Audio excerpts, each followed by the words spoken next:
Ibu mertuaku bilang, aku tidak pantas punya perabotan mahal dan mewah di rumah. Kamu itu gak cocok pakai barang-barang mewah kayak gini. Saat aku sedang bekerja, dia memberikan semua perabotan rumah seharga 50 juta milikku kepada adik ipar. Dan menggantinya dengan barang bekas berjamur tak layak pakai. Saat aku marah dia membentakku. Allah paling gak pernah dipakai. Ikhlasin aja dasar pelit. Aku hanya diam. Kubuat dia menyesal dengan. Sebelum ceritanya dimulai, silahkan tulis di kolom komentar dari daerah mana saja teman-teman yang menonton cerita ini. Jangan lupa like dan subscribe agar channel ini bisa semakin berkembang dan bisa mempersembahkan cerita yang lebih menarik lagi. Kamila melangkah mundur, membiarkan matanya menyapu seluruh ruangan. Akhirnya, selesai. Ruang tamu kecil di rumah tipe 45 itu kini terasa begitu mewah dan nyaman. Di tengah ruangan, sebuah sofa kulit bergaya Skandinavia berwarna gading pucat tampak begitu kokoh. Di depannya, meja kopi berbahan marmer putih dengan urat abu-abu memantulkan cahaya lampu dengan lembut. Total 50 juta rupiah telah ia habiskan. Seluruhnya dari bonus besar proyek yang ia menangkan bulan lalu di kantornya. Ini adalah hadiah untuk dirinya sendiri, untuk kerja kerasnya yang seringkali membuatnya lupa waktu. Ia merapikan ujung hijabnya yang sedikit miring, lalu tersenyum puas. Ia sudah membayangkan betapa nyamannya bersantai di sofa itu setelah seharian bekerja, membaca buku, atau sekadar berbincang dengan suaminya, Fahri. Fahri keluar dari kamar tidur mereka, mengusap wajahnya yang tampak lelah. Ia melihat tatanan baru itu dan tersenyum tipis. Sudah selesai, Dik? Bagus, katanya, nadanya terdengar sedikit ragu. Ia berjalan mendekat dan duduk dengan hati-hati di tepi sofa kulit itu, seolah takut mengotorinya. Bagus sekali, Kamila. Tapi, Fahri berhenti sejenak, menatap istrinya. Apa ini tidak terlalu mahal? Maksud Mas, ini 50 juta. Ibu pasti akan kaget kalau tahu harganya. Kamila menghela napas pelan. Selalu seperti ini, Fahri tidak pernah bisa menikmati sesuatu tanpa mengkhawatirkan reaksi ibunya. Ibu Sulis. Mas Fahri, ini uang hasil kerjaku. Uang bonusku. Aku membelinya karena aku menginginkannya, dan kita pantas mendapatkannya. Kita sudah bekerja keras. Iya, Mas tahu. Mas hanya tidak mau ada keributan nanti, jawab Fahri pelan, lebih mirip bergumam pada dirinya sendiri. Belum sempat Kamila menjawab, bel rumah mereka berbunyi. Jantung Kamila sedikit berdebar. Ia sudah menduga siapa yang datang. Ia melirik Fahri, yang wajahnya langsung terlihat tegang. Benar saja, saat Kamila membuka pintu, sosok Ibu Sulis, ibu mertuanya, berdiri di sana. Di sebelahnya, Desi, adik iparnya, sedang asyik menatap layar ponsel. Assalamualaikum, Bu. Desi. Ayo, silakan masuk. Sapa Kamila dengan senyum ramah yang ia paksakan. Ibu Sulis menjawab salam dengan gumaman pelan. Matanya tidak memandang Kamila, tapi langsung terkunci pada pemandangan baru di ruang tamu. Ia melangkah masuk, dan langkahnya terhenti tepat di depan sofa baru itu. Desi mengekor di belakang, matanya yang tadi terpaku pada ponsel kini, ikut membelalak melihat perabotan baru kakaknya. Hening sejenak. Ibu Sulis mengitari sofa itu, tatapannya tajam, seolah sedang menilai barang bukti di pengadilan. Ia menyentuh permukaan kulit sofa itu dengan ujung jarinya. Kulit apa ini? Kaku sekali, katanya, suaranya datar. Itu kulit asli, Bu. Dari Italia, jawab Kamila, berusaha menjaga suaranya tetap sopan. Oh, Italia, Ibu Sulis mendengus. Ia beralih ke meja marmer. Ia mengetuk-ngetuk permukaannya dengan kukunya, menimbulkan bunyi, tik-tik, yang mengganggu. Marmer begini gampang pecah. Rapuh. Buat apa beli barang mahal kalau rapuh? Desi, yang sedari tadi diam, akhirnya angkat bicara. Iya, Mbak Kamila. Kayak aneh aja gitu lihatnya. Rumahnya kan minimalis, tapi barangnya heboh sendiri. Malah jadi kayak pamer, katanya sambil tertawa kecil. Wajah Kamila mulai memerah. Ia menarik napas dalam-dalam. Saya beli karena saya suka modelnya, Desi, dan karena nyaman dipakai. Fahri, yang sejak tadi hanya diam di dekat pintu kamar, akhirnya mencoba mencairkan suasana. Ibu, Desi, mau minum apa? Biar Kamila buatkan. Tidak perlu. Ibu tidak haus, potong Ibu Sulis cepat. Tatapannya kembali menghunus Kamila. Ia berjalan mendekat, kini berdiri tepat di depan menantunya. Kamila harus sedikit mendongak untuk menatap mata ibu mertuanya.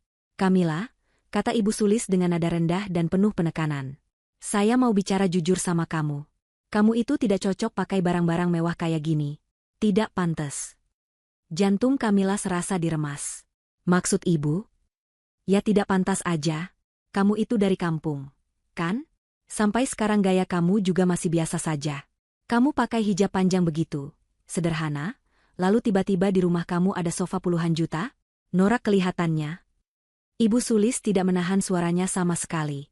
Orang kalau lihat juga mikir, ini pasti kamu yang maksa-maksa Fahri buat beli, kan? Mau pamer ke teman-teman arisan kamu. Ibu, ini uang saya sendiri. Balas Kamila, suaranya mulai bergetar menahan marah. Ini uang bonus saya. Tidak ada sepeser pun uang Mas Fahri. Oh, jadi mentang-mentang kamu punya uang sendiri, kamu bisa sombong? Bentak Ibu Sulis. Mentang-mentang gaji kamu mungkin lebih besar dari Fahri, kamu jadi lupa diri? Lupa sama suami? Lupa sama mertua? Harusnya uang sebanyak itu kamu tabung, atau kamu kasih ke Fahri buat modal usaha, atau bantu Desi yang baru mau mulai bisnis kecil-kecilan. Ini malah dihamburkan buat barang yang cuma buat diduduki. Desi mengangguk setuju di belakang ibunya. Benar kata ibu, Mbak. 50 juta itu bisa buat modal aku buka salon. Loh? Kamila menatap Fahri, memohon suaminya untuk bicara. Tapi Fahri hanya menunduk, memainkan kuku jarinya. Ia tampak sangat tidak nyaman, tapi tidak ada satu kata pun keluar dari mulutnya untuk membela istrinya. Dada Kamila terasa sesak. Penghinaan ini jauh lebih menyakitkan daripada kerugian materi apapun. Ia merasa sendirian di rumahnya sendiri. Sudahlah, kata Ibu Sulis, membuang muka seolah jijik. Ibu jadi malas lama-lama di sini. Panas. Mungkin karena barang-barang ini bawa aura sombong. Ibu Sulis berbalik badan dan berjalan ke pintu. Ayo, Desi, kita pulang. Tidak ada gunanya di sini. Buang-buang waktu. Iya, Bu, sahut Desi. Sebelum pergi, Desi melirik Kamila dengan tatapan meremehkan. Mbak Kamila, kalau kata aku sih, mending dijual lagi aja sofanya. Terus uangnya dipakai buat yang lebih berguna. Setelah keduanya pergi, pintu tertutup dengan bantingan pelan. Kamila masih berdiri mematung di tempatnya. Air mata mulai menggenang di pelupisnya, tapi ia menahannya. Fahri akhirnya mendekat. Dik, maafkan ibu, ya. Ibu orangnya memang begitu. Kamila menatap suaminya dengan tatapan kecewa yang mendalam. Dan Mas hanya diam, desisnya. Ia tidak mau berdebat lagi. Ia lelah. Ia berjalan melewati Fahri, masuk ke dalam kamar, dan menutup pintunya. Dari dalam kamar, ia mendengar Fahri menghela napas berat di ruang tamu. Kamila duduk di tepi ranjang, membiarkan air matanya mengalir dalam diam. Ia tidak tahu bahwa di luar pagar rumahnya, Ibu Sulis sedang berhenti. Ia menoleh ke belakang, menatap ruang tamu Kamila dari jendela. Matanya menyipit penuh perhitungan. Ia menarik tangan Desi agar lebih dekat. Tenang, bisik Ibu Sulis, senyum licik terkembang di bibirnya. Barang sebagus ini lebih cocok di rumah barumu nanti. Ibu yang atur. Desi yang awalnya bingung, langsung mengerti. Matanya berbinar penuh keserakahan. Benar, Bu? Ibu serius? Tentu saja, desis Ibu Sulis. Dia tidak pantas memilikinya. Kamu yang lebih pantas. 3 hari berlalu sejak kunjungan Ibu Sulis. 3 hari itu terasa berat bagi Kamila. Hubungannya dengan Fahri menjadi dingin. Fahri bersikap seolah tidak terjadi apa-apa, tapi Kamila tidak bisa melupakan bagaimana suaminya hanya diam saat ia dihina habis-habisan. Ia menyibukkan diri dengan pekerjaan, mengambil lembur, dan pulang larut malam. Sofa dan meja mewah yang seharusnya memberinya kenyamanan, kini terasa seperti monumen penghinaannya. Hari itu, Kamila merasa tidak enak badan. Kepalanya berdenyut nyeri sejak pagi. Presentasi penting dengan klien besar berjalan lancar, tapi rasa sakit di kepalanya semakin menjadi. Pukul 3 sore, ia memutuskan untuk menyerah. Ia meminta izin pada atasannya untuk pulang lebih awal. Sepanjang perjalanan pulang, Kamila memijat pelipisnya. Ia membayangkan bisa segera merebahkan diri. Meski hatinya masih sakit, membayangkan kenyamanan sofa kulit barunya sedikit mengurangi rasa pusingnya.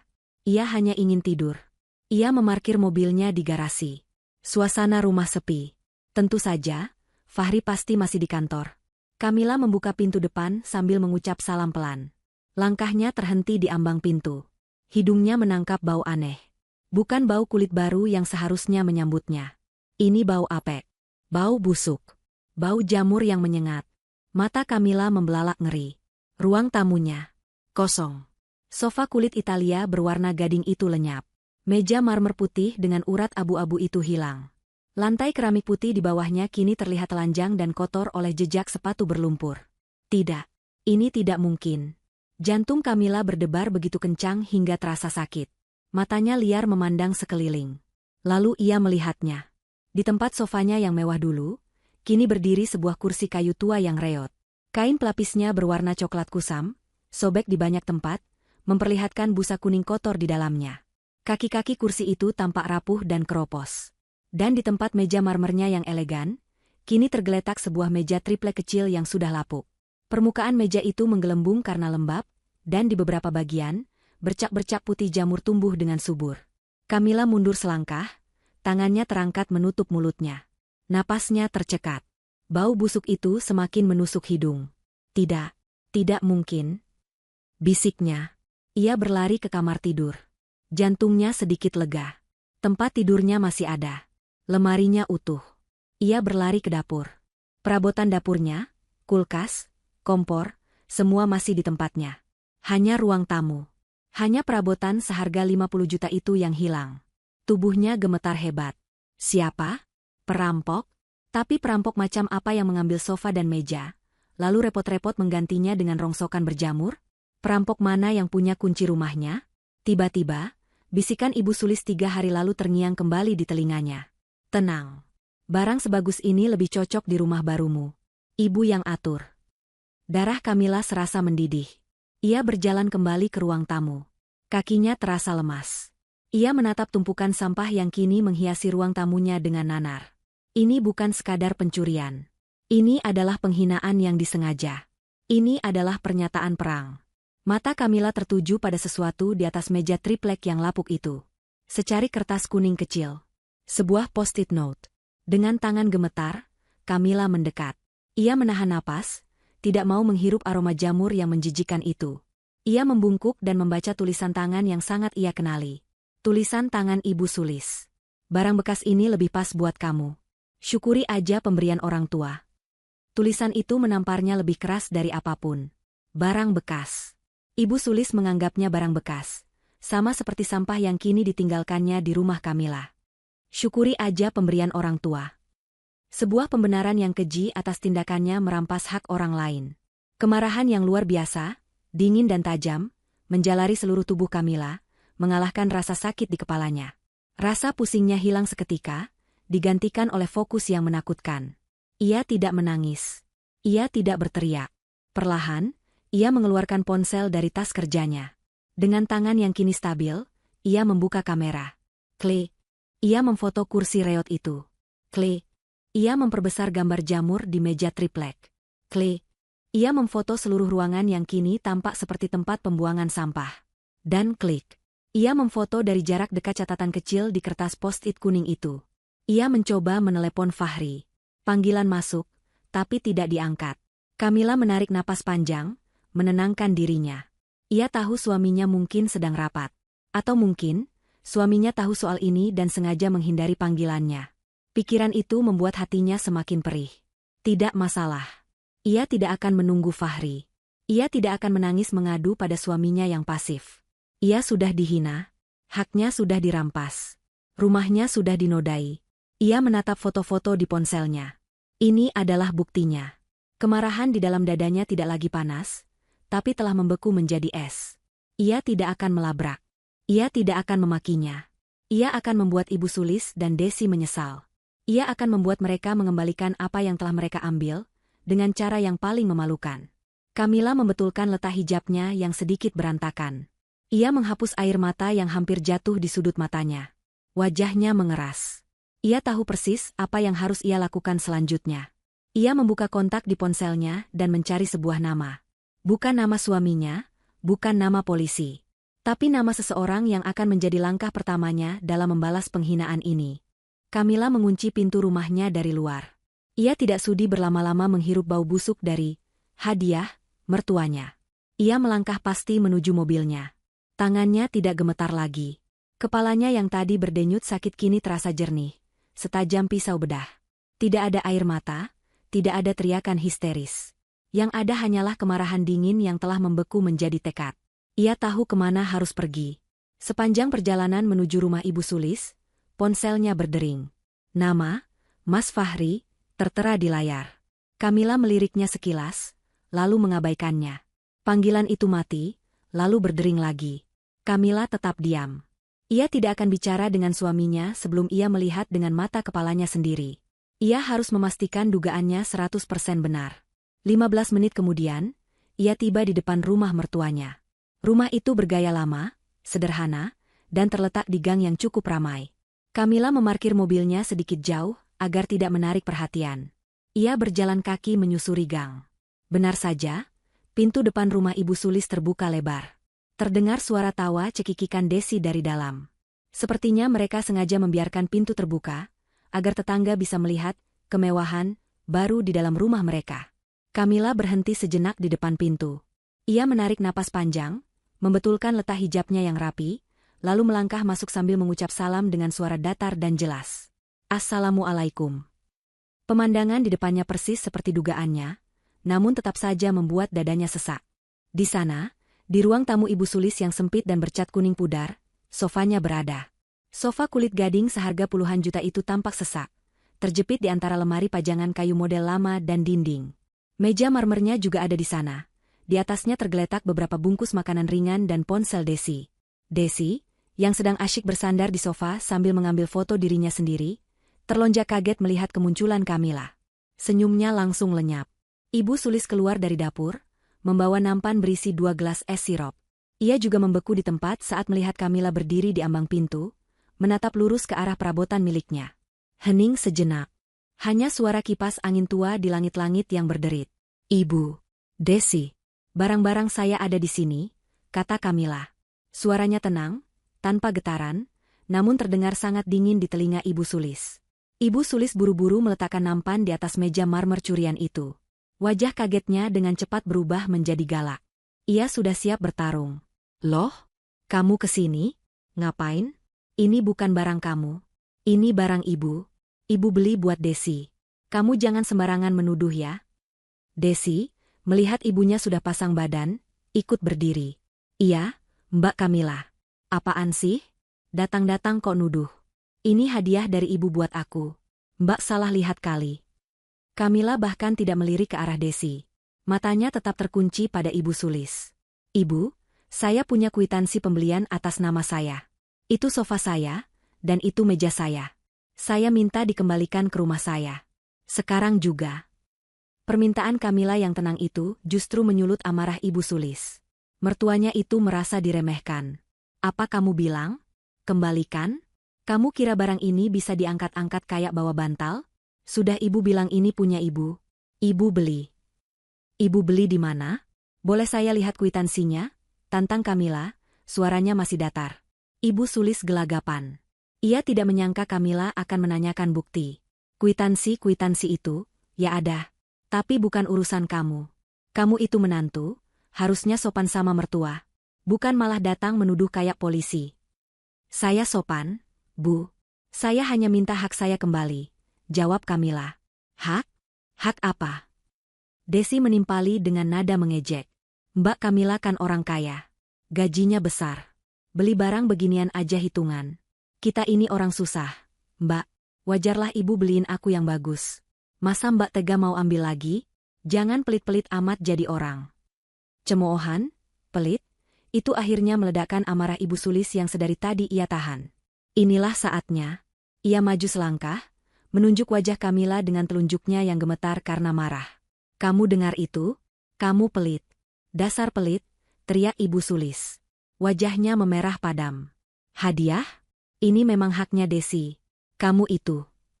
Kamila hanya diam, menatap lurus ke mata mertuanya. Sudah saya bilang kamu itu tidak pantas pakai barang mewah. Tidak cocok. Ibu Sulis semakin menjadi-jadi. Barang ini cuma kamu anggurin di rumah, kan? Alah, paling gak pernah dipakai. Ikhlasin aja, dasar pelit. Kamu pakai kursi jamuran yang ibu kasih itu aja sudah lebih dari cukup. Desi ini baru nikah, dia butuh perabotan bagus biar dipandang orang. Biar teman-temannya lihat kalau dia hidupnya enak. Kamu mau bikin adik ipar kamu malu? Setiap kata adalah tusukan. Paling gak pernah dipakai. Ikhlasin aja. Dasar pelit. Kamila merekam setiap kata itu dalam ingatannya. Sementara Ibu Sulis masih meluapkan amarahnya, Desi, yang merasa ibunya berada di atas angin, justru melakukan hal yang paling konyol. Ia merasa berani. Ia mengabaikan Kamila yang berdiri di sana. Ia mengambil ponselnya yang tergeletak di meja Marit. Dengan santainya, Desi membuka aplikasi media sosialnya. Ia menekan tombol, siaran langsung. "Hai guys," sapanya dengan riang ke kamera ponsel. "Lihat nih, aku lagi di rumah ibu. Dan lihat surprise. Ruang tamu aku dapat makeover baru. Cantik banget kan sofanya? Ini hadiah spesial dari ibu tersayang. Bagus kan?" Desi memutar kamera ponselnya, memamerkan sofa kulit dan meja marmer itu. Selama sepersekian detik, wajah Kamila yang berdiri diam di ruang tamu ikut tertangkap kamera. Sebelum Desi menyadarinya dan buru-buru mengalihkan sudut pandang kamera kembali ke wajahnya. Kamila melihat semuanya. Ia melihat ikon, live, yang menyala merah. Ia melihat wajah Desi yang berseri-seri tanpa rasa bersalah. Ia melihat Ibu Sulis yang tersenyum bangga di latar belakang, merasa menang. Saat itu juga, Kamila tahu. Berdebat di sini tidak ada gunanya. Mereka tidak akan mendengarkan. Mereka terlalu angkuh dalam kemenangan mereka yang semu. Dan mereka baru saja membuat kesalahan fatal. Mereka mendokumentasikan kejahatan mereka sendiri untuk dilihat seluruh dunia. Kamila tidak mengucapkan sepatah kata pun lagi. Teriakan Ibu Sulis yang masih menggema, "Kamu dengar tidak? Pergi sana. Jangan bikin malu keluarga." Ia abaikan. Dengan ketenangan yang mengerikan, Kamila membalikkan badan. Ia memberikan satu tatapan terakhir. Bukan tatapan marah, tapi tatapan dingin penuh perhitungan. Tatapan yang seolah berkata, "Kalian sudah selesai." Lalu, ia melangkah keluar dari rumah itu. Ibu Sulis tertegun. Ia menghentikan teriakannya. Ia mengira Kamila akan menangis, memohon, atau setidaknya balas memaki. Tapi Kamila hanya pergi. Begitu saja. "Loh, mau kemana kamu? Hei, Kamila. Dasar menantu tidak sopan. Diajarin sopan santun tidak sama orang tuamu?" Ibu Sulis berteriak mengejar sampai ke pintu. Tapi Kamila sudah jauh. Ia berjalan lurus, tidak menoleh ke belakang. Ibu Sulis merasakan firasat buruk yang sekilas, namun ia segera menepisnya. Ia menang. Tentu saja ia menang. Ia masuk kembali ke dalam rumah dengan senyum puas. Desi masih asyik berceloteh di siaran langsungnya. Kamila tiba di rumahnya. Bau jamur yang pekat langsung menyergap indera penciumannya begitu ia membuka pintu. Kali ini, ia sudah siap. Ia tidak terkejut lagi. Ia berjalan lurus ke dapur, mengambil segelas air putih, dan duduk di meja makan yang masih utuh. Jantungnya berdebar, bukan karena takut, tapi karena adrenalin. Otaknya bekerja cepat, menyusun rencana langkah demi langkah. 1 jam kemudian, sekitar pukul 5 sore, ia mendengar suara mobil Fahri masuk ke garasi. Tak lama kemudian, pintu depan terbuka. "Assalamualaikum." Suara Fahri terdengar lelah. Langkahnya terhenti. "Ya Allah, ini apa?" Kamila mendengar suaminya terbatuk-batuk. "Bau apa ini, Dik? Rumah kita kemalingan?" Fahri berlari kecil ke ruang tamu. Ia berdiri mematung, menatap tumpukan sampah berjamur di tempat yang seharusnya diisi sofa mewah mereka. Wajahnya pucat pasi, penuh kengerian dan kebingungan. "Kamila, kamu di mana? Kamu tidak apa-apa?" teriaknya panik. "Aku di dapur, Mas," sahut Kamila. Suaranya tenang. Fahri bergegas ke dapur. Ia melihat istrinya duduk dengan tenang, seolah tidak terjadi apa-apa. Kontras antara ketenangan Kamila dan kekacauan di ruang tamu membuat Fahri semakin bingung. "Dik, itu apa? Barang-barang kita kemana? Siapa yang melakukan ini?" tanya Fahri bertubi-tubi. Kamila menatap suaminya. "Bukan kemalingan, Mas. Diambil." Alis Fahri bertaut. "Diambil? Maksud kamu, siapa yang mengambil? Dan siapa yang menaruh sampah itu di rumah kita?" "Ibu Sulis," jawab Kamila, lugas, tanpa basa-basi. "Beliau mengambil sofa dan meja marmer kita. Lalu beliau menggantinya dengan sampah berjamur itu sebagai hadiah." Kamila mendorong secari kertas post-it kuning ke seberang meja. Fahri mengambilnya, membaca tulisan tangan ibunya. "Barang bekas ini lebih pas buat kamu. Syukuri aja pemberian orang tua."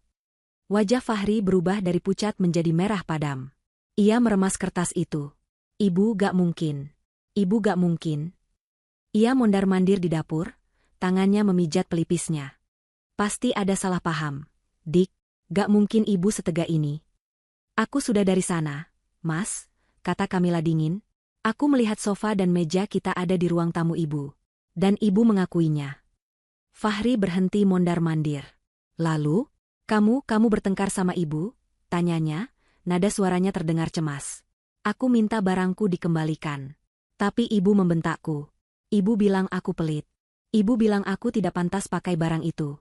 Dan saat ibu memakiku, Desi sedang live di media sosial, memamerkan sofa kita sebagai hadiah dari ibu. Fahri terduduk lemas di kursi di hadapan Kamila. Ia menundukkan kepalanya dalam-dalam. Ya Allah, ibu. Desahnya. Hening sejenak. Kamila menunggu. Ia ingin melihat apa reaksi suaminya. Apakah suaminya akan marah pada ibunya? Apakah suaminya akan membelanya?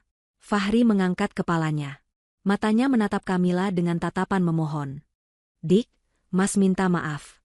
Mas malu sekali atas kelakuan ibu dan Desi. Tapi, Kamila sudah tahu apa yang akan terjadi selanjutnya. Tapi itu ibu Mas. Dik, beliau orang tua. Mungkin beliau hilaf.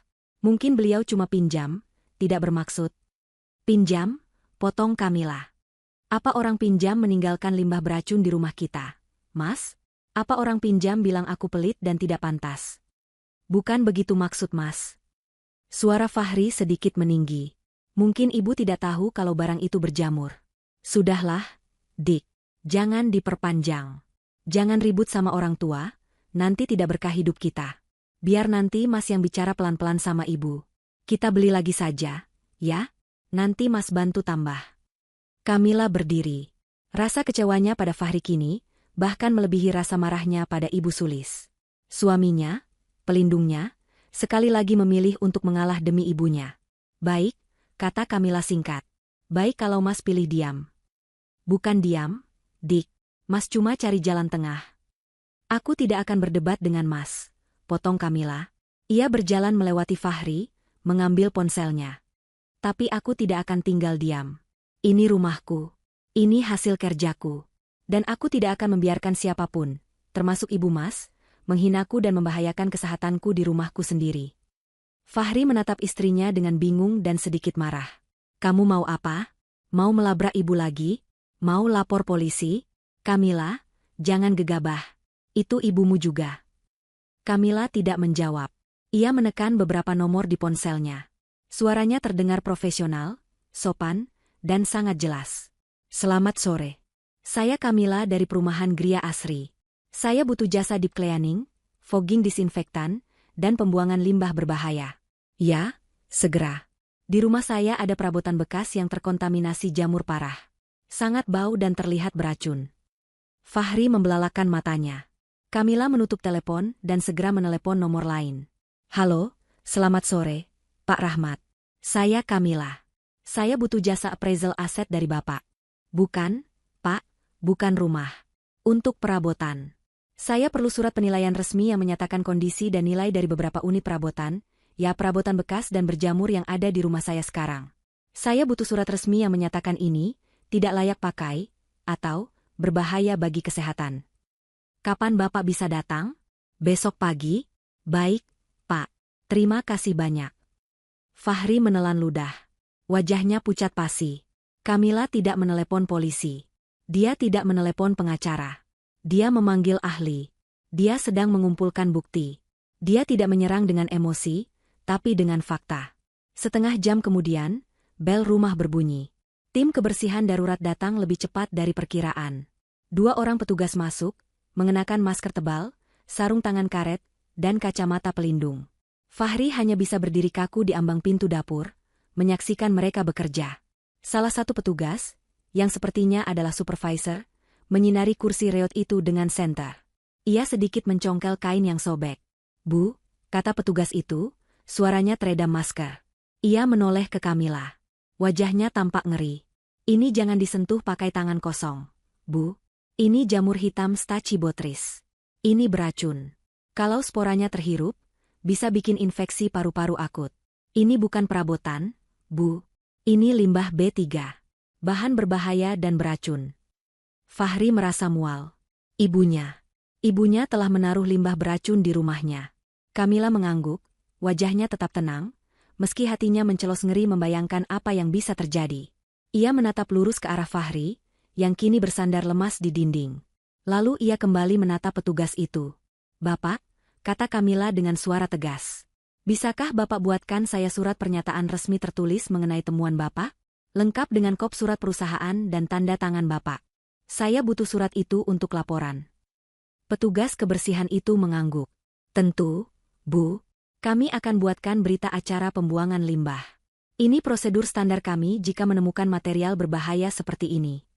Fahri, yang masih bersandar lemas di dinding dapur, hanya bisa menelan ludah. Wajahnya pucat pasi. Ia melihat istrinya mengangguk tegas kepada petugas itu, seolah sedang memimpin rapat proyek di kantornya. Kamila sama sekali tidak terlihat panik atau histeris. Ia terlihat fokus. Dan itu jauh lebih menakutkan bagi Fahri. Tim kebersihan bekerja cepat. Mereka membungkus kursi kayu reot dan meja triplek berjamur itu dengan plastik tebal berlapis, menyegelnya rapat-rapat seolah sedang menangani limbah nuklir. Ruang tamu itu disemprot dengan cairan disinfektan yang berbau tajam, lalu seluruh rumah difogging. Selama 2 jam berikutnya, Kamila dan Fahri terpaksa menunggu di teras depan. Fahri mencoba bicara. "Dik," ia memulai, suaranya parau. Mas benar-benar tidak tahu kalau ibu akan separah ini. Mas minta maaf." Kamila menoleh, menatap suaminya di bawah cahaya lampu teras yang temaram. "Mas minta maaf untuk apa? Untuk perbuatan ibu? Atau untuk sikap diam Mas?" Fahri terdiam. Ia tidak bisa menjawab. "Sudahlah, Mas. Tidak perlu dibahas sekarang," kata Kamila pelan. Ia kembali memandang ke jalanan komplek yang sepi. Keheningan di antara mereka terasa jauh lebih pekat daripada bau disinfektan yang menyengat dari dalam rumah. Fahri merasa ada jurang yang sangat lebar baru saja tercipta di antara mereka. Jurang yang ia tidak yakin bisa ia seberangi. Ia merasa bersalah, tapi ia juga merasa takut. Ia takut pada kemarahan ibunya jika ia membela Kamila. Dan kini, ia mulai takut pada ketenangan istrinya. Setelah tim kebersihan selesai dan pergi, membawa serta limbah beracun itu, rumah terasa kosong dan steril. Bau kimia masih menguar. Mereka tidur dalam diam malam itu, di kamar yang berbeda. Kamila tidur di kamar tamu, ia beralasan bau disinfektan di kamar utama membuatnya pusing. Fahri tahu itu hanya alasan. Keesokan paginya, Fahri bangun dengan perasaan hampa. Kamila sudah rapi dengan setelan kerja dan hijabnya, sedang membuat sarapan di dapur. Ia bersikap normal, tapi ada jarak yang kentara. Tepat pukul 8 pagi, bel berbunyi. Seorang pria parubaya berkemeja rapi memperkenalkan diri sebagai Pak Rahmat, dari jasa penilai aset. Fahri baru ingat percakapan Kamila di telepon semalam. Kamila menyambut Pak Rahmat dengan profesional. "Silakan masuk." "Pak, maaf, barangnya sudah tidak ada. Tapi saya punya foto-fotonya yang sangat jelas. Saya ambil kemarin sebelum dibuang oleh tim khusus." Kamila menunjukkan foto-foto di ponselnya. Foto jamur yang membesar, kayu yang lapuk, busa yang sobek.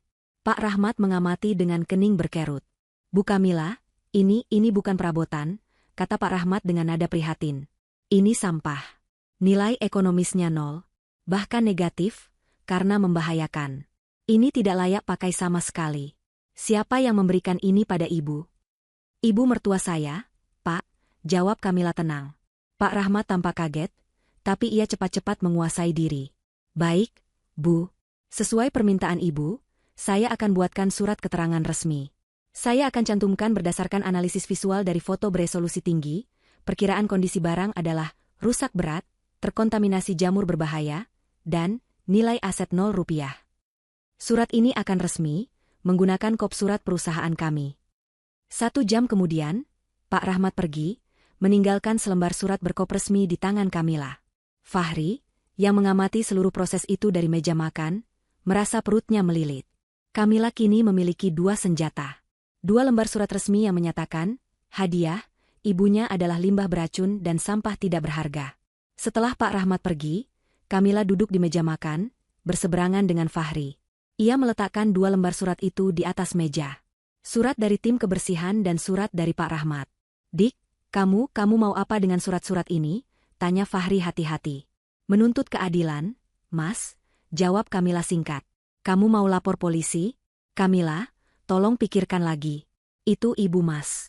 Bagaimanapun, aku tidak bilang akan lapor polisi, potong Kamila. Matanya menatap lurus ke arah Fahri. Tapi aku akan membuat ibu mengembalikan apa yang sudah beliau ambil. Dan aku akan pastikan beliau dan Desi tahu bahwa perbuatan mereka ada konsekuensinya. Kamila mengambil ponselnya. Ia membuka WhatsApp. Jari-jarinya bergerak cepat. Fahri memperhatikannya dengan was-was. Kamu mau telepon ibu? Biar Mas saja yang bicara. Mas akan. Sudah terlambat kalau Mas yang bicara, kata Kamila. Mas sudah punya kesempatan kemarin. Sekarang, biar aku yang urus dengan caraku. Kamila membuka grup WhatsApp, keluarga besar Setiawan, grup keluarga besar Fahri. Di sana ada semua paman, bibi, sepupu, dan yang paling penting, kakak-kakak Fahri yang tinggal di luar kota.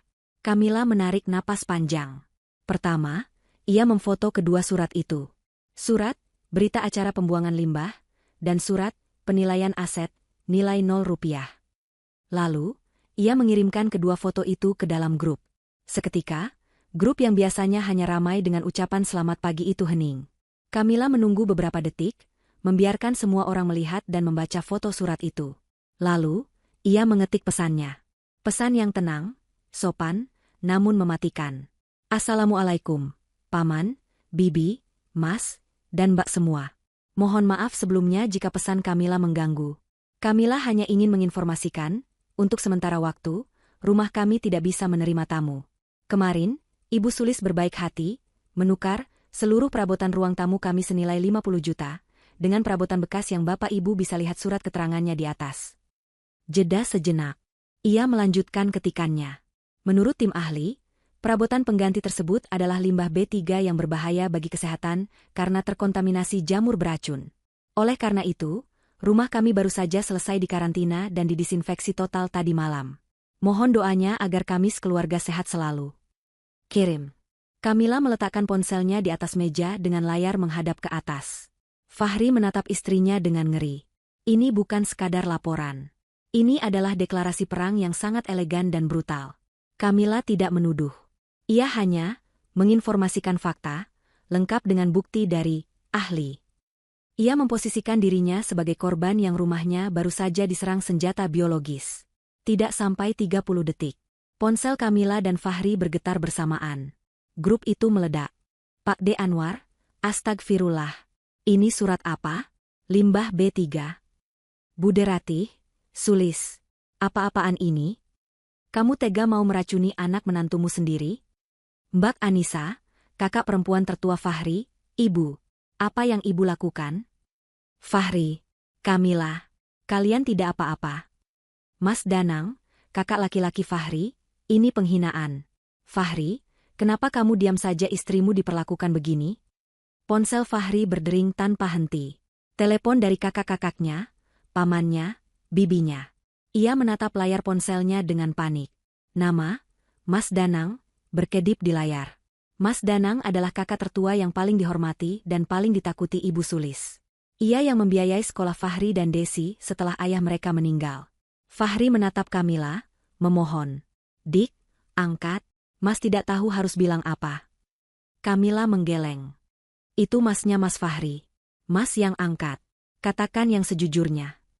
Dengan tangan gemetar, Fahri mengangkat telepon dari kakaknya. Halo, Mas. Fahri. Apa-apaan itu di grup? Benar ibumu menukar perabotan Kamila dengan sampah beracun? Kamu di mana? Kenapa kamu biarkan? Suara Mas Danang menggelegar dari seberang telepon. Mas, aku baru tahu kemarin. Aku. Fahri tergagap.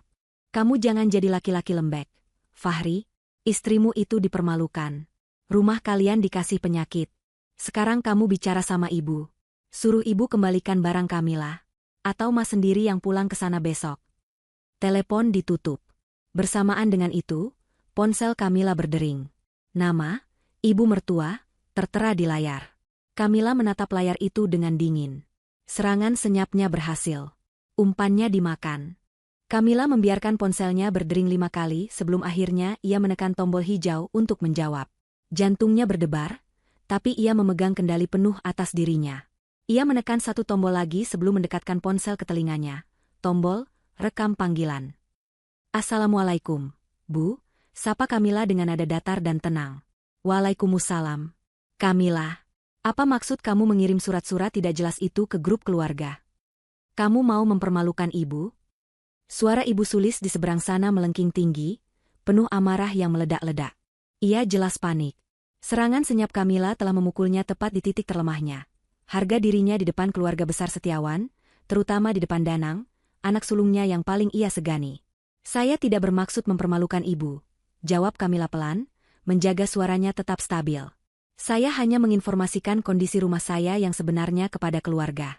Supaya tidak ada yang berkunjung dulu dan sakit karena alasan, potong Ibu Sulis. Kamu sengaja, kan? Kamu mau bikin ibu dimarahi sama Mas Mudanang? Kamu mau bikin ibu jadi bahan omongan satu keluarga? Dasar menantu durhaka, tidak tahu diuntung. Sudah bagus ibu kasih kamu perabotan pengganti, malah kamu fitnah ibu mau meracuni kamu. Kamila diam. Ia membiarkan mertuanya itu meluapkan segalanya. Setiap kata yang keluar dari mulut Ibu Sulis adalah bukti tambahan untuknya. Ibu itu cuma ambil barang rongsokan kamu yang tidak pantas itu. Ibu ganti dengan yang lebih cocok buat kamu. Harusnya kamu terima kasih. Ini malah memfitnah ibu. Kamu sengaja kan bikin ibu malu karena ibu bilang kamu pelit? Iya, kan? Ngaku kamu. Ibu cuma ambil barang rongsokan kamu. Ibu ganti. Pengakuan yang jelas.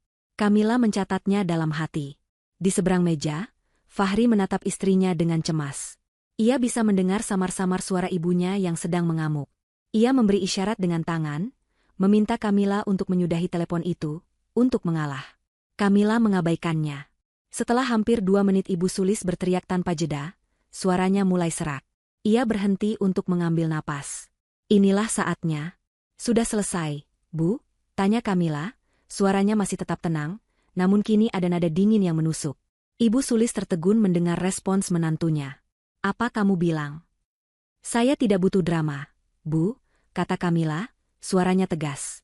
Saya juga tidak butuh makian ibu. Yang saya butuhkan adalah barang saya kembali. Sofa kulit saya, dan meja marmer saya. Tidak akan. Itu sudah ibu kasih ke Desi. Itu haknya Desi. Itu bukan hak Desi. Itu milik saya. Saya beli pakai uang saya sendiri. Saya punya kwitansinya, balas Kamila. Dan ibu sudah mengambilnya tanpa izin. Itu namanya pencurian, Bu. Berani kamu bilang ibu maling? Saya tidak bilang begitu. Saya bilang, jika barang itu tidak kembali, saya akan menganggapnya sebagai pencurian. Kamila menjeda, memberikan penekanan pada setiap katanya. Saya tunggu 1 kali 24 jam. Barang saya harus kembali ke rumah saya sebelum besok pagi. Utuh. Tanpa lecet sedikit pun. Hening sejenak di seberang telepon. Ibu Sulis jelas terkejut dengan ultimatum itu. Kalau tidak, tantang Ibu Sulis, meski suaranya tak lagi segarang tadi. Kalau tidak, lanjut Kamila, rekaman pembicaraan kita pagi ini, beserta kwitansi pembelian atas nama saya, dan 2 surat keterangan ahli kemarin, akan saya bawa. Tapi tujuan saya bukan lagi grup keluarga, Bu. Tujuan saya adalah kantor polisi terdekat. Klik. Kamila mematikan teleponnya. Ia tidak memberi kesempatan Ibu Sulis untuk menjawab. Ia telah menjatuhkan bomnya. Fahri menatapnya dengan mulut ternganga.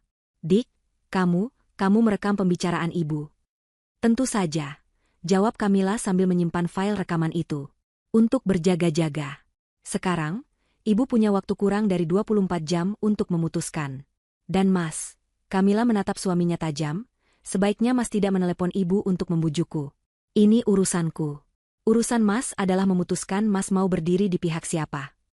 Kamila berdiri, merapikan hijabnya, dan mengambil tas kerjanya. Aku berangkat kerja. Urusan rumah aku serahkan ke Mas. Fahri ditinggal sendirian di meja makan, dikelilingi bau disinfektan dan keheningan yang memekakan. Ponselnya kembali berdering. Mas Danang lagi. Fahri memejamkan matanya, tidak tahu harus berbuat apa. Sementara itu, Kamila tidak langsung berangkat kerja. Ia duduk di dalam mobilnya yang terparkir di garasi. Masih ada satu urusan lagi. Ujung tombak kedua dari serangannya. Ia membuka WhatsApp dan mencari nama, Desi Ipar. Ia sudah menyimpan rekaman layar dari siaran langsung Desi kemarin. Siaran langsung di mana Desi dengan bangganya memamerkan perabotan curian itu. Kamila mengambil satu tangkapan layar. Tangkapan layar yang paling jelas, menunjukkan wajah Desi yang sedang menyeringai, sofa kulitnya, dan kolom komentar di samping. Di kolom komentar itu terlihat jelas pertanyaan dari teman Desi. Wah, keren, Des. Beli di mana? Bukannya ini sofa yang dipost Mbak Kamila minggu lalu ya? Kamila mengirimkan foto tangkapan layar itu ke Desi. Jeda beberapa detik. Kamila tahu Desi pasti sedang melihatnya. Lalu Kamila mengetik pesan keduanya. Pesan yang ia rancang khusus untuk menghancurkan mental adik iparnya yang manja itu. Desi, aku lihat di siaran langsung kamu kemarin, kamu menaruh gelas es sirup langsung di atas meja marmerku tanpa alas. Aku harap tidak ada noda cincin di sana. Marmer Italia sangat sensitif terhadap noda air. Ia mengirim pesan itu. Lalu mengetik lagi. Aku juga lihat rekaman siaran langsung kamu sudah menyebar di beberapa grup arisan komplek kita. Banyak yang bertanya-tanda, kok barangnya sama persis dengan yang aku post di Instagramku minggu lalu. Aku harap kamu bisa siapkan jawaban yang bagus untuk mereka. Jeda lagi. Kamila tersenyum tipis. Ini bagian akhirnya. Sama seperti yang aku bilang ke ibu. Waktu kalian 24 jam untuk mengembalikan barangku utuh tanpa cacat. Kalau ada noda sedikit saja di meja marmer itu, atau goresan di sofanya, urusannya bukan lagi sama aku. Tapi sama pengacara yang akan menuntutmu atas perusakan dan penadahan barang curian. Kirim. Kamila meletakkan ponselnya. Ia yakin, di rumah mertuanya, kepanikan sedang terjadi. Di rumah Ibu Sulis, Desi memang sedang membaca pesan itu. Tangannya gemetar hebat. Ia menatap meja marmer di depannya. Benar saja. Ada noda cincin putih samar bekas gelas es sirupnya kemarin. Ia mencoba mengelapnya dengan ujung daster, tapi noda itu tidak hilang. Ia menoleh ke ibunya yang sedang mondar-mandir panik setelah ditelepon Kamila. Ibu, ini gimana? Mbak Kamila mau lapor polisi. Dan mejanya ada noda. Bu, dia mau pakai pengacara. Ibu Sulis yang tadinya marah kini wajahnya pucat pasi. Pengacara? Polisi? Dia tidak mungkin seberani itu. Dia berani, Bu, jerit Desi histeris. Dia kirim foto live aku. Teman-temanku tahu. Aku malu, Bu, malu. Kembalikan saja, Bu, aku tidak mau masuk penjara. Pagi itu, Kamila bangun sebelum subuh. Ia sholat, berdiam sejenak, memantapkan hatinya. Ini bukan lagi soal perabotan. Ini soal harga diri. Ini soal memberi pelajaran bahwa tidak semua orang bisa diinjak-injak dan diam. Pukul 9 pagi. Tepat 24 jam sejak ultimatumnya diberikan. Tidak ada truk yang datang mengembalikan sofanya. Tidak ada panggilan telepon dari Ibu Sulis. Tidak ada pesan WhatsApp permintaan maaf dari Desi. Hanya ada keheningan. Mereka meremehkannya. Mereka pikir gertakannya kosong. Mereka pikir, pada akhirnya, ia hanyalah seorang menantu perempuan yang akan takut pada ancaman, durhaka, dan malu membawa urusan keluarga ke ranah hukum. Mereka salah besar. Fahri, yang semalaman tidur di sofa ruang tamu, bukan sofa yang baru, tapi sofa lama dari kamar tamu yang mereka pindahkan sementara, menatap Kamila dengan cemas saat istrinya itu keluar dari kamar. Kamila sudah rapi, mengenakan blus kerja berwarna biru tua, celana bahan hitam, dan hijab senada yang disetrika licin. Di tangannya, ia memegang sebuah map plastik tebal berwarna merah. Dik, kamu mau kemana? Tanya Fahri, suaranya serak. Ia tidak bisa tidur nyenyak. Ke suatu tempat. Jawab Kamila singkat. Dik, jangan lapor polisi.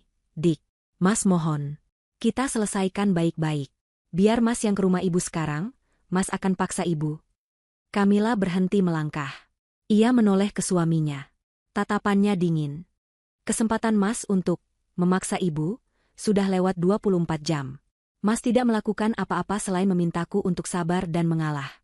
Sekarang, ini caraku. Tapi, Dik, itu akan mempermalukan keluarga kita. Ibu bisa. Yang mempermalukan keluarga kita adalah orang yang merampas hak orang lain dan menaruh limbah beracun di rumah anaknya sendiri, Mas. Bukan orang yang menuntut keadilannya, potong Kamila. Ia meraih tasnya. Aku pergi. Mas tidak perlu ikut. Mas tunggu saja di rumah. Kamila melangkah keluar, mengabaikan panggilan Fahri yang putus asa. Ia mengendarai mobilnya dengan tenang. Jantungnya berdebar kencang, tapi tangannya mantap memegang kemudi. Ia sudah menyiapkan segalanya di dalam map merah itu. Semuanya. Kwitansi pembelian sofa dan meja seharga 50 juta rupiah, lengkap dengan cap toko dan tanda tangan, jelas atas nama Kamila. Foto-foto ruang tamu sebelum kejadian. Foto-foto detail sampah berjamur yang ditinggalkan. Salinan surat pernyataan dari perusahaan jasa kebersihan, yang dengan jelas menyebutkan limbah B3 dan jamur stachybotrys yang beracun. Salinan surat dari jasa penilai aset, yang menyatakan nilai aset 0 rupiah. Dan yang paling penting, rekaman panggilan teleponnya dengan Ibu Sulis kemarin, yang sudah ia salin ke dalam sebuah flash disk kecil. Dalam rekaman itu, Ibu Sulis dengan jelas mengakui telah mengambil barang itu. Sebagai pelengkap, ia juga menyimpan salinan video siaran langsung Desi yang ia rekam dari layar ponselnya. Bukti penadahan dan pameran barang curian. Kamila tidak pergi ke kantor polisi seperti orang panik. Ia memarkir mobilnya, merapikan hijabnya, dan berjalan masuk dengan langkah mantap. Ia tidak ke meja depan SPKT, Sentra Pelayanan Kepolisian Terpadu. Ia bertanya kepada petugas jaga di mana letak ruang unit reserse kriminal. Ia meminta untuk bertemu dengan Kepala Unit Reskrim untuk sebuah konsultasi. Setelah menunggu beberapa menit, ia dipersilakan masuk ke sebuah ruangan sederhana, bertemu dengan seorang perwira polisi bernama Pak Heru. "Selamat pagi, Bu Kamila. Ada yang bisa saya bantu?" sapa Pak Heru ramah. Kamila duduk. "Selamat pagi, Pak. Saya mau berkonsultasi sekaligus membuat laporan. Ini bukan masalah rumah tangga biasa, Pak. Ini sudah masuk ranah pidana. Saya mengalami pencurian dan penggelapan, sekaligus perbuatan tidak menyenangkan yang membahayakan kesehatan." Pak Heru, yang awalnya mengira ini hanya drama keluarga, sedikit mengangkat alisnya. Ia mempersilakan Kamila bercerita. Kamila tidak bercerita dengan emosi. Ia tidak menangis. Ia menceritakan kronologinya dengan runtut, jelas, dan lugas. Mulai dari penghinaan, hilangnya barang, ditemukannya limbah beracun, hingga pengakuan mertuanya di telepon. "Ibu bilang ini masalah keluarga," kata Pak Heru hati-hati. "Saya paham, Pak," jawab Kamila. Lalu ia membuka map merahnya. Ia meletakkan satu persatu bukti di atas meja Pak Heru. "Ini kwitansi kepemilikan sah atas nama saya. Ini foto barang sebelum hilang. Ini foto barang pengganti yang diberikan. Ini surat keterangan ahli dari jasa kebersihan yang menyatakan barang itu limbah B3 beracun. Ini surat keterangan dari penilai aset. Dan ini," Kamila meletakkan flash disk itu, "adalah rekaman pengakuan pelaku saat saya telepon, dan video saat pelaku kedua memamerkan barang curian tersebut di media sosial." Wajah Pak Heru berubah total. Ia mengambil kwitansi itu, membandingkannya dengan foto. Ia membaca dua surat keterangan ahli itu dengan kening berkerut serius. "Ibu, mertua ibu menaruh limbah stachybotrys di rumah ibu?" tanyanya, nadanya tak lagi santai. "Benar, Pak. Dan ini videonya." Kamila menunjukkan rekaman siaran langsung Desi di ponselnya. Pak Heru terdiam sejenak. Ia menatap Kamila dengan campuran rasa kaget dan kagum. "Bu Kamila, bukti Anda sangat lengkap. Ini bukan lagi delik aduan biasa soal perselisihan keluarga. Ini jelas penggelapan barang sesuai pasal 372 KUHP. Dan dengan adanya surat ahli ini, bisa kita tambahkan pasal perbuatan tidak menyenangkan yang membahayakan kesehatan dan keselamatan orang lain. Saya mau membuat laporan resmi, Pak. Saya mau mereka diproses secara hukum," kata Kamila tegas. Pak Heru mengangguk. "Baik, Bu. Kami hargai keberanian Ibu. Ini sudah jelas unsur pidananya. Mari, kita buatkan laporan polisi resminya. Kami akan segera proses. Kami akan panggil terlapor, yaitu Ibu Sulis dan Saudari Desi, untuk dimintai keterangan." 1 jam kemudian, Kamila keluar dari ruangan itu. Di tangannya tergenggam selembar kertas yang jauh lebih kuat dari sekadar amarah. Surat tanda terima laporan polisi, STTLP. Laporan resmi telah masuk. Nama Ibu Sulis dan Desi kini resmi tercatat sebagai terlapor. Kamila masuk ke mobilnya. Tangannya sedikit gemetar setelah semuanya selesai.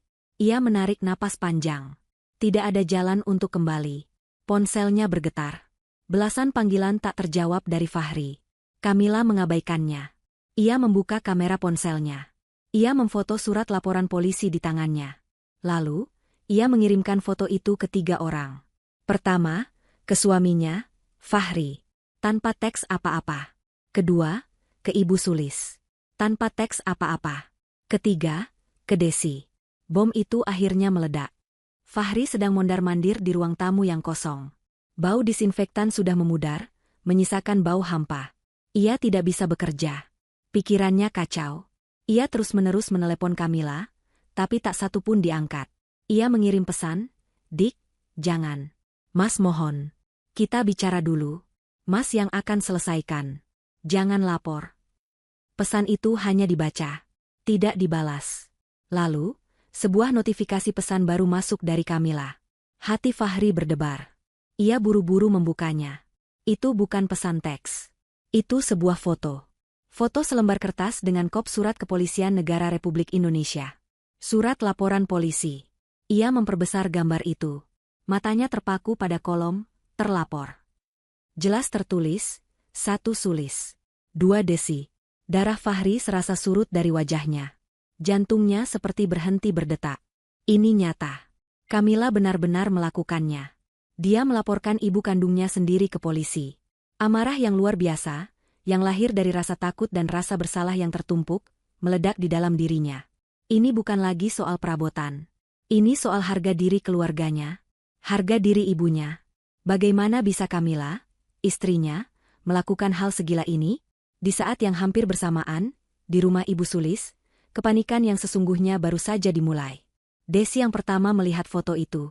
Ia menjerit histeris. "Ibu, ibu, lihat. Benar, Bu, dia lapor polisi. Ini suratnya. Ya Allah, Bu, aku tidak mau masuk penjara. Aku tidak mau. Ini semua gara-gara ibu." Ibu Sulis merebut ponsel itu. Tangannya gemetar hebat. Ia menatap foto surat laporan itu. Wajahnya yang tadi pagi masih angkuh, kini pucat pasi seperti mayat. "Gila, dia benar-benar gila. Menantu durhaka," desisnya, tapi suaranya bergetar hebat. Belum hilang keterkejutan mereka, telepon rumah berdering. Suaranya melengking memekakan telinga. Dengan tangan gemetar, Ibu Sulis mengangkatnya. "Selamat siang." Benar dengan kediaman Ibu Sulis, suara berat seorang pria terdengar resmi di seberang. "Kami dari Kepolisian Sektor menyampaikan surat panggilan resmi untuk Ibu Sulis dan Saudari Desi, agar hadir besok pagi pukul 10 di kantor polisi, untuk dimintai keterangan sebagai terlapor atas dugaan tindak pidana penggelapan." Ibu Sulis menjatuhkan gagang telepon itu. Ia terduduk lemas di lantai. Fahri tidak tahu soal panggilan telepon itu. Ia hanya tahu satu hal, istrinya sudah kelewatan. Ia menyambar kunci mobilnya, membanting pintu, dan melesat pulang ke rumah. Pikirannya berkecamuk. Ia akan memarahi Kamila. Ia akan memaksa Kamila mencabut laporan itu. Bagaimanapun caranya. Ia tiba di rumah dalam waktu 15 menit, membanting pintu depan hingga terbuka. Kamila ada di sana. Sedang duduk tenang di meja makan, minum segelas teh hangat, seolah ia baru saja pulang dari belanja bulanan. Ketenangan Kamila itu menyulut emosi Fahri hingga ke ubun-ubun. "Kamila, kamu sudah gila?" teriak Fahri, suaranya menggema di ruangan yang kosong. "Kamu tega? Kamu benar-benar melaporkan ibuku ke polisi. Ibu kandungku sendiri." Kamila meletakkan cangkir tehnya dengan pelan. Ia berdiri, menatap suaminya. Wajahnya tidak menunjukkan rasa takut.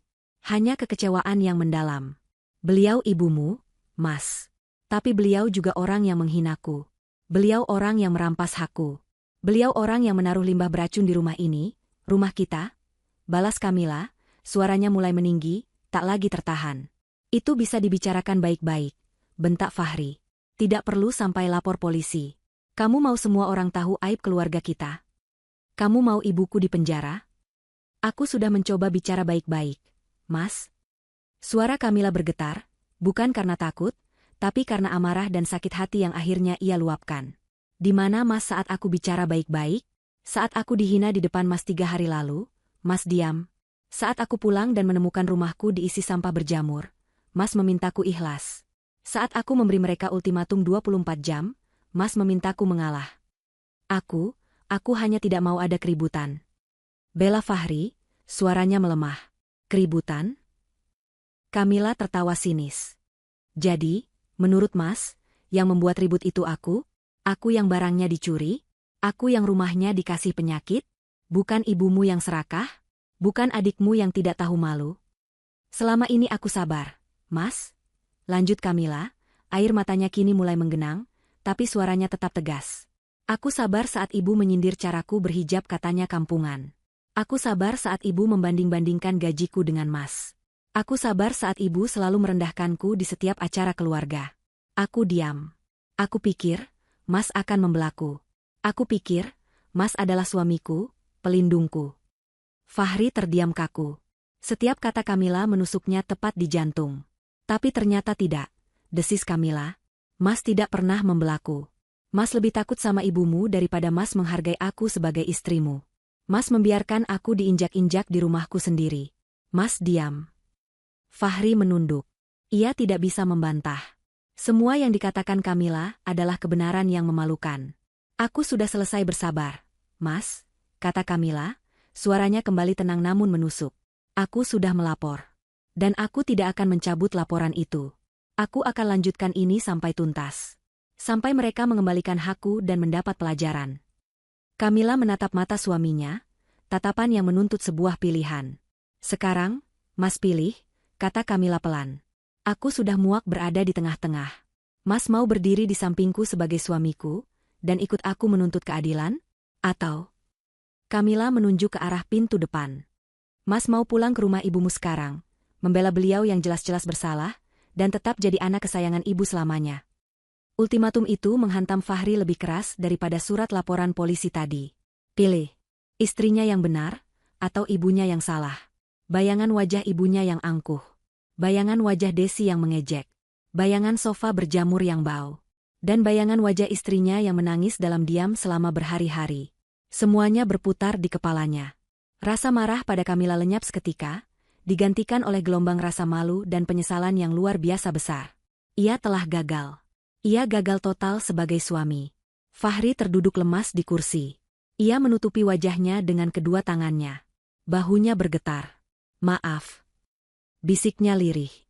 Maafkan aku, Dik. Aku salah besar. Aku suami yang payah. Aku. Kamila diam, membiarkan suaminya melepaskan penyesalannya. Setelah beberapa saat, Fahri mengangkat wajahnya. Matanya merah dan basah. Apa yang harus aku lakukan sekarang? Aku akan perbaiki semuanya. Ekspresi Kamila sedikit melembut. Hanya sedikit. Bagus kalau Mas sadar, katanya. Ia melirik jam dinding. Surat panggilan resmi dari polisi pasti sedang dalam perjalanan ke rumah ibu. Sebelum surat itu sampai, Mas punya satu kesempatan untuk menyelamatkan muka ibumu dari penjemputan paksa. Fahri menatapnya, menunggu. Ambil kunci mobil Mas, perintah Kamila. Pergi ke rumah ibumu sekarang. Katakan pada beliau, laporan sudah masuk. Katakan pada beliau, aku yang akan jadi saksi utama. Dan katakan pada beliau, bahwa suamiku, Mas Fahri, akan jadi saksi kedua. Yang bersaksi melawan beliau di kepolisian. Fahri tertegun. Menjadi saksi melawan ibunya sendiri. Itulah ujian terakhirnya. Lakukan itu, Mas. Tunjukkan padaku Mas di pihak siapa. Fahri menatap istrinya. Ultimatum terakhir Kamila menggantung di udara, lebih tajam dari pisau. Menjadi saksi melawan ibunya sendiri. Itu adalah sebuah jembatan yang, jika ia seberangi, ia tidak akan pernah bisa kembali seperti dulu. Ia menelan ludah, rasa pahit memenuhi kerongkongannya. Bayangan ibunya yang menghina Kamila, bayangan sampah berjamur, dan bayangan surat laporan polisi semua bercampur aduk. Ia melihat ketegasan di mata Kamila, ketegasan yang lahir dari rasa sakit yang terlalu lama ditanggung sendirian. Akhirnya, ia mengangguk. Pelan, tapi pasti. Baik, katanya, suaranya parau. Aku akan jadi saksimu. Aku akan katakan yang sejujurnya. Kamila tidak tersenyum. Ia hanya mengangguk kecil, seolah berkata, bagus. Sekarang buktikan. Fahri menyambar kunci mobilnya. Jantungnya berdebar kencang, bukan karena marah, tapi karena campuran antara takut dan sebuah tekad baru yang dingin. Ia merasa jijik pada dirinya sendiri, karena telah diam begitu lama. Ia merasa jijik pada ibunya yang serakah dan adiknya yang manja. Ia melesat keluar rumah, ban mobilnya berdecit pelan di aspal. Perjalanan 10 menit ke rumah ibunya terasa seperti 1 jam. Pikirannya kosong, hanya fokus pada apa yang harus ia katakan. Ia tidak akan marah. Ia tidak akan berdebat. Ia hanya akan menyampaikan fakta. Sama seperti yang dilakukan Kamila. Ia tiba di gang rumah ibunya.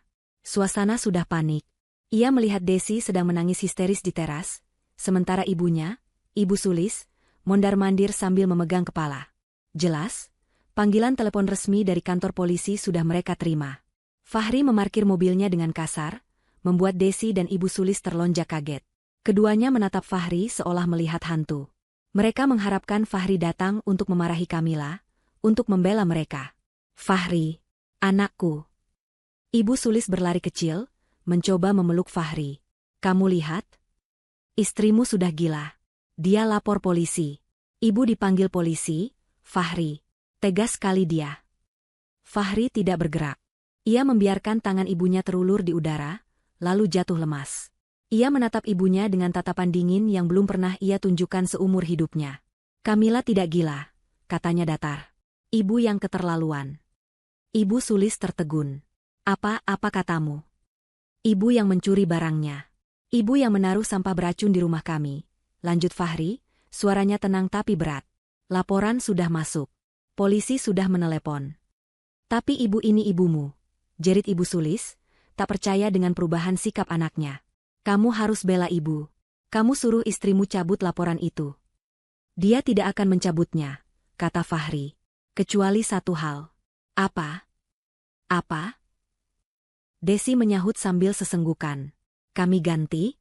Kami tidak punya uang. Fahri mengabaikan Desi. Matanya tetap menatap Ibu Sulis. Ibu kembalikan sofa dan meja itu. Sekarang juga. Tapi itu. Ibu Sulis ragu. Sekarang, Bu. Atau besok pagi ibu dijemput paksa, kata Fahri. Kamila tidak main-main. Dan aku. Fahri menarik napas panjang, menguatkan hatinya. Dan aku juga tidak main-main. Aku sudah berjanji pada Kamila. Janji apa? Tanya Ibu Sulis curiga. Fahri menatap lurus ke mata ibunya.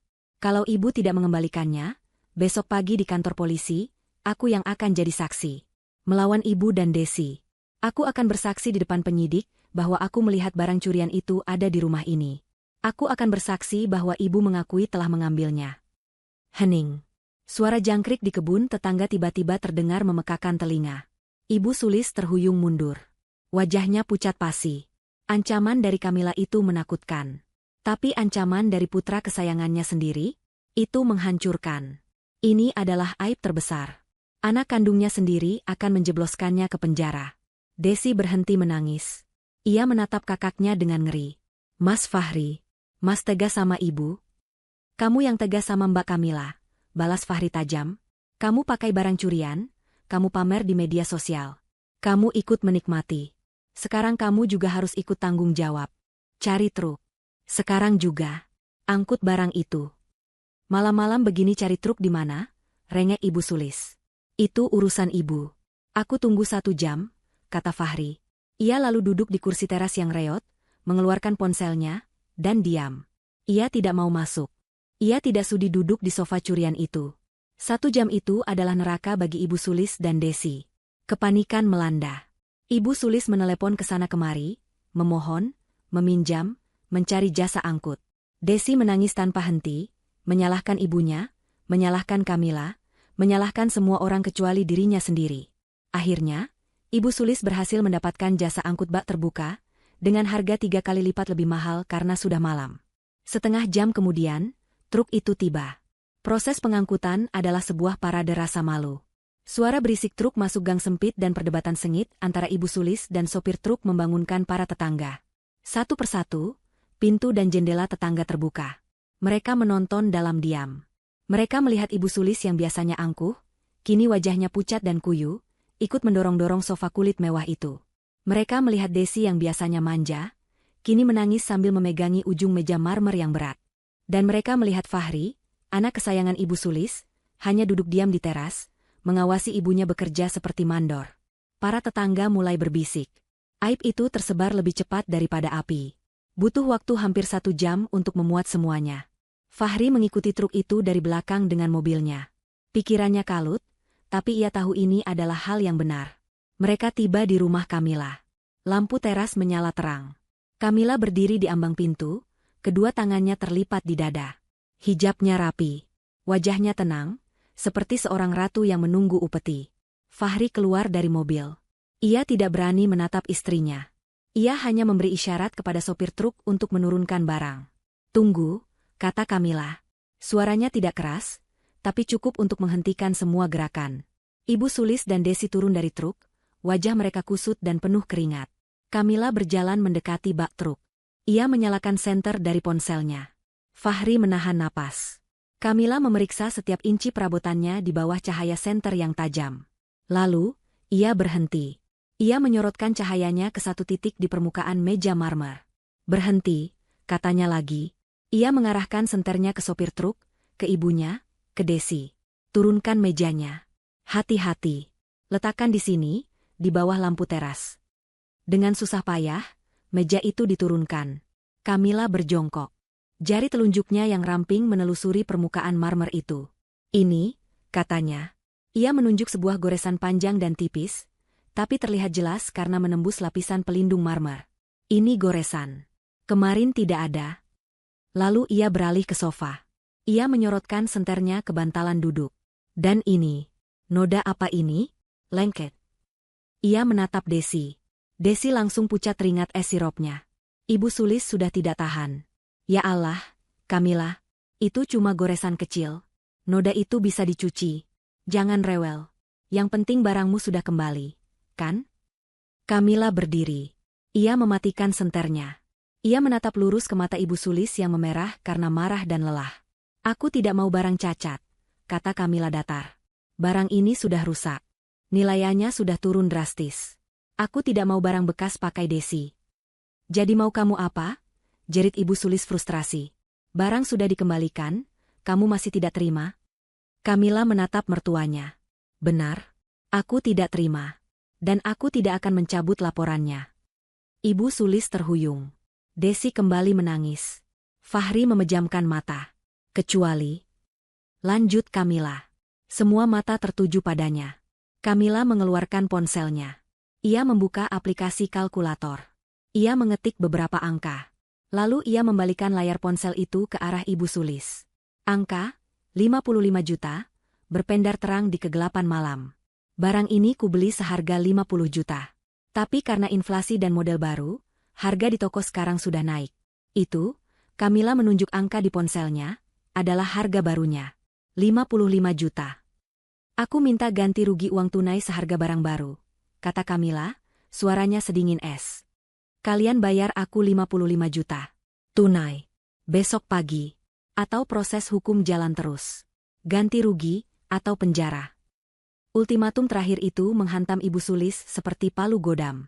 55 juta. Uang dari mana? Ia menatap angka di ponsel Kamila dengan mata membelalak tak percaya. Kamu gila? Pekik Ibu Sulis, suaranya melengking menembus keheningan malam. 55 juta? Kamu mau merampokku?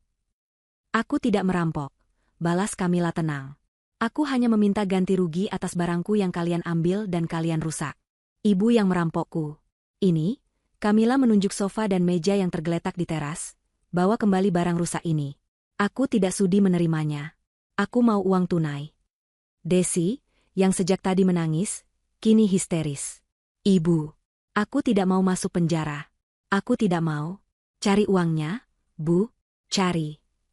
Ibu Sulis menoleh ke satu-satunya harapan terakhirnya. Anaknya. Fahri. Anakku. Tolong ibu. Masa kamu diam saja melihat istrimu memeras ibumu sendiri? Bilang sesuatu, Fahri. Bela ibumu.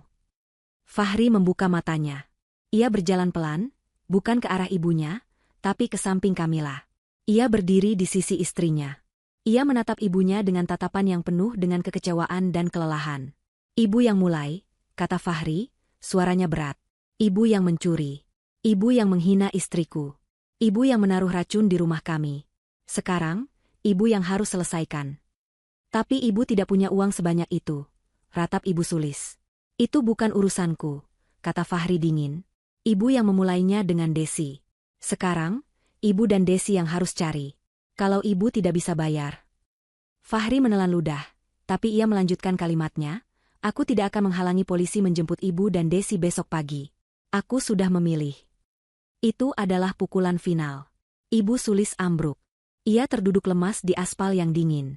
Putranya, anak kesayangannya, telah benar-benar meninggalkannya. Ia kalah. Kalah telak. Kamila menatap pemandangan itu tanpa ekspresi. Waktu ibu sampai besok pagi, pukul 9. Tepat 1 jam sebelum panggilan polisi. Bawa uangnya ke sini. Ia lalu berbalik, menarik lengan Fahri. Mas, ayo masuk. Kamila menutup pintu. Meninggalkan Ibu Sulis yang menangis meraung-raung, Desi yang histeris, dan 2 orang sopir truk yang bingung. Bu, ini barangnya mau dibawa lagi kemana? Tanya sopir itu. Malam itu adalah malam terpanjang bagi Ibu Sulis dan Desi. Mereka terpaksa membawa kembali perabotan rusak itu ke rumah mereka, disaksikan sisa-sisa tetangga yang masih terjaga. Aib itu kini sempurna. Ibu Sulis mengamuk. Ia memaksa Desi untuk ikut bertanggung jawab. Ini semua gara-gara kamu. Kamu yang manja. Kamu yang mau pamer. Kok aku? Kan ibu yang ambil, balas Desi. Malam itu, mereka membongkar semua simpanan mereka. Ibu Sulis, dengan tangan gemetar, mengeluarkan semua perhiasan emasnya. Kalung, gelang, cincin, semua harta yang ia kumpulkan bertahun-tahun dan selalu ia banggakan di arisan. Ia juga terpaksa membobol tabungan hajinya. Tapi uangnya masih kurang. Mata Ibu Sulis menatap tajam ke arah Desi. Jual motormu, desisnya. Tidak mau, jerit Desi. Itu motor baru, Bu. Jual? Atau kamu mau kita berdua tidur di penjara? Bentak Ibu Sulis. Pagi-pagi buta, Desi menjual motor metik barunya ke pedagang motor dengan harga jauh di bawah pasaran karena butuh uang cepat. Air matanya tak berhenti mengalir. Ia benci ibunya, ia benci Kamila, tapi ia paling takut pada penjara. Pukul 8:30 pagi, bel rumah Kamila berbunyi. Kamila dan Fahri sedang sarapan dalam diam. Fahri yang membukakan pintu. Di sana, berdiri Ibu Sulis dan Desi. Keduanya tampak mengerikan. Mata bengkak, rambut kusut, wajah kuyu penuh kebencian dan kekalahan. Ibu Sulis menyodorkan sebuah tas besar berisi tumpukan uang tunai dan selembar bukti transfer. 55 juta. Lunas, desis Ibu Sulis. Sekarang cabut laporanmu. Kamila melangkah ke depan. Ia tidak langsung mengambil uang itu. Fahri memberinya selembar kertas dan pulpen. Silakan tanda tangan dulu di sini. Di atas materai. Itu adalah surat pernyataan yang sudah disiapkan Fahri. Isinya menyatakan bahwa Ibu Sulis dan Desi telah menyerahkan ganti rugi penuh, dan berjanji tidak akan pernah mengulangi perbuatan mereka atau mengganggu Kamila lagi. Dengan tangan gemetar karena marah, Ibu Sulis dan Desi menandatangani surat itu. Baik, kata Kamila. Ia mengambil tas uang itu dan surat pernyataan. Mas Fahri, tolong temani aku ke kantor polisi. Aku akan mencabut laporannya. Sesuai janjinya, Kamila, ditemani Fahri, mencabut laporannya. Pak Heru menatap keduanya dengan penuh pengertian. Kasus ditutup. Seminggu kemudian, ruang tamu Kamila yang kosong kini terisi kembali. Sebuah truk pengiriman barang mewah yang jauh lebih besar dari sebelumnya berhenti di depan rumah. Kamila tidak hanya membeli perabotan seharga 55 juta. Ia menambahkan uang bonusnya yang lain. Ia membeli 1 set ruang tamu baru seharga 70 juta. Sebuah sofa bludru mewah berwarna zamrud gelap, dan meja marmer hitam elegan dengan urat emas. Rumah itu kini tampak seperti istana kecil. Fahri, dengan senyum tulus, sibuk membantu para petugas pengiriman.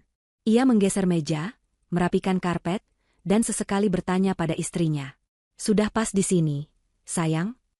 Kamila, yang sedang merapikan hijabnya sambil mengawasi, tersenyum. Senyum tulus pertama yang ia berikan pada suaminya dalam seminggu. Pas, Mas. Terima kasih. Fahri mendekat, tangannya dengan lembut memegang bahu Kamila. Aku yang terima kasih, bisiknya. Ia menatap mata istrinya dengan penuh kekaguman. Maafkan Mas. Mulai sekarang, rumah ini adalah istana kamu. Dan Mas penjaganya. Ia mengecup kening Kamila dengan lembut. Sementara itu, jauh di gang sempit. Di dalam rumah bercat kuning pudar. Ruang tamu Ibu Sulis kini terisi kembali. Bukan dengan sofa baru, tapi dengan sofa kulit cacat dan meja marmer yang tergores. Barang bukti kekalahan mereka. Ibu Sulis dan Desi duduk di lantai beralaskan tikar butut. Mereka tidak sudi menduduki sofa, sial, itu. Desi mengeluh kepanasan karena kipas anginnya rusak. Ia kini harus naik angkot setiap hari. Ibu Sulis hanya diam, menatap kosong ke dinding. Perhiasannya ludes. Tabungannya habis. Harga dirinya hancur. Gunjingan tetangga terdengar jelas dari luar jendela. Karma telah dibayar tunai.